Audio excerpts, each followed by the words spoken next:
Hi, we're here to talk about the Experiential Learning Cycle, first developed by David Kolb in 1984. And his proposition was that we learn from our experience, and there are four distinct ways in which we can think about that experience to contribute to our learning. And this is a natural process, it happens automatically, but if we're aware of it, we can make that process work work harder for us. So what I'm going to do is talk through the model, explain it, and then Charles, perhaps you and I can have a conversation to aid your reflection on the way that you learn, and then perhaps we can do a bit of a demonstration. Yeah, sounds good. Demonstration. Okay. So I'll just talk through the model first. This is a reinterpretation of the model, which I think makes it quite practical to work with your clients, and even for you to work by yourself with as well. The first element of it is doing. So we get involved in a variety of different activities at work. We complete on task, we go to meetings, we have conversations. So it's doing stuff at a very simple level. And once we've done stuff, there's an opportunity for us to reflect upon that doing. So to look back at the incidents perhaps of the day and say, well, what did I notice about the day? And how was I behaving? And how are other people behaving? What happened? And what were the consequences of what happened? So to do some reflection, looking backwards. And then make some connections. And these kind of connections are theories you have about what happened, what you might want to have happen in the future, whether your desires and aspirations are being met. So it's a preparatory section of the process to the next bit, which is deciding. So having made some connections, you can make then some decisions about how you're going to do stuff in the future, how you're going to do similar things, perhaps differently, in order to get a different order of result. So that's the model, and these words were created by Peter Senge, so an opportunity to see, I think, quite a practical version of this. So Charles, you heard that description, and clearly you and I worked with this before, so I'm wondering what you find yourself doing more or less of in your day-to-day activity. So more doing, less reflecting. I like making decisions, so the deciding piece works. Connecting, I think I'm okay at. So I don't reflect as much as I believe I should. Okay, so there's a kind of gravitational pull over here to this section of the model. Is yes. that right? Okay.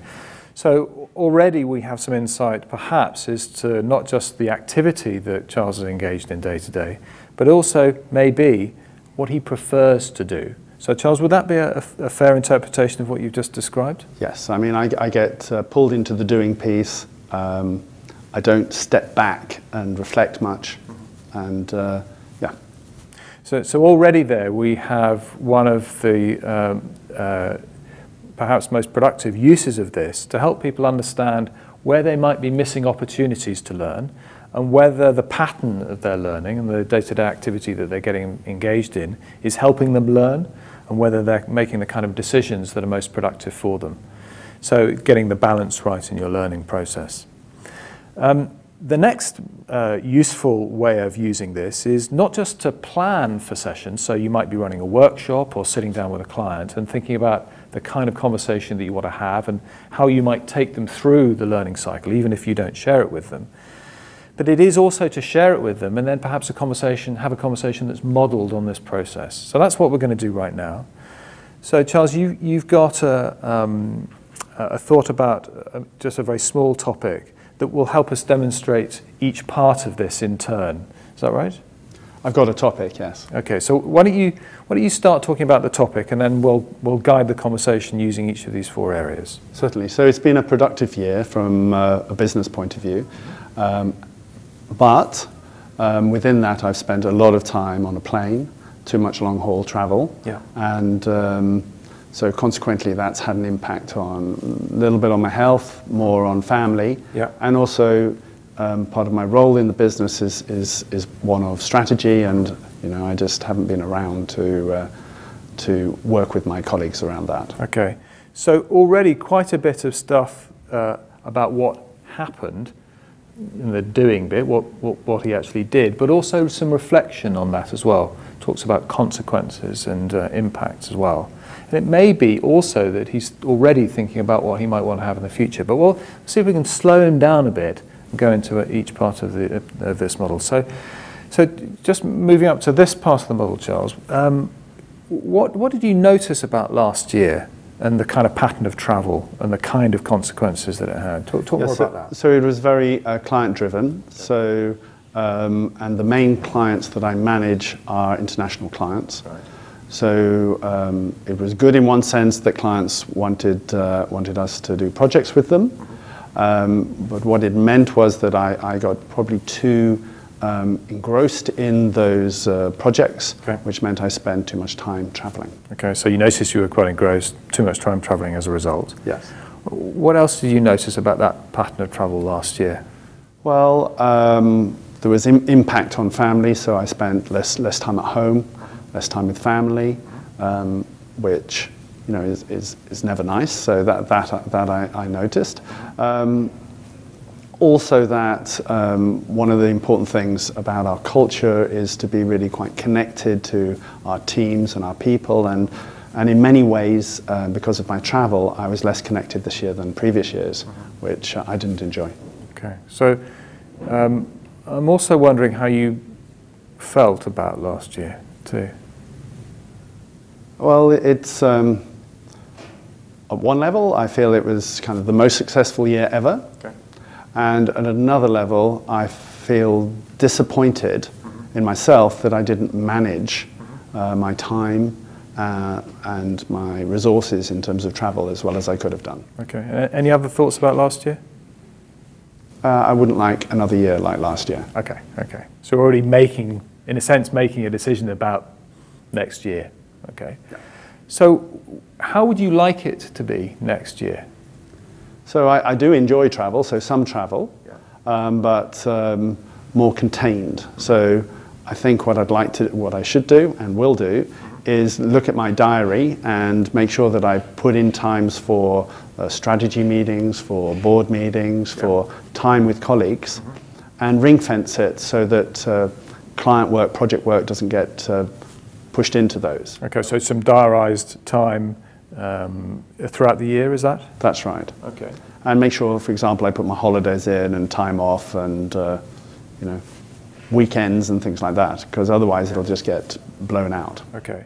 And you spoke also about wanting to connect with colleagues, is that right? Yes. So talk more about that. Yeah, so got a great team, and part of my role is to try and support them. And I felt that I wasn't able to do that enough. It's just difficult with time zones. And so being able to have some more face-to-face time, being able to have some quality time with the teams, my colleagues, would be great. And what might you decide in that area? Well, I think for me it goes back to diarising, so put meetings in, plan meetings, make sure people know that they can't be bumped for client work. Yeah.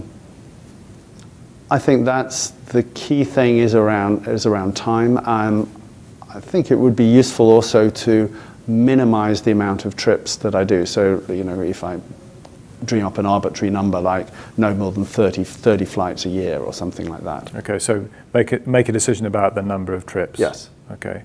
And you said also not enough time with family. Yes. Earlier on when you were reflecting on your position last year.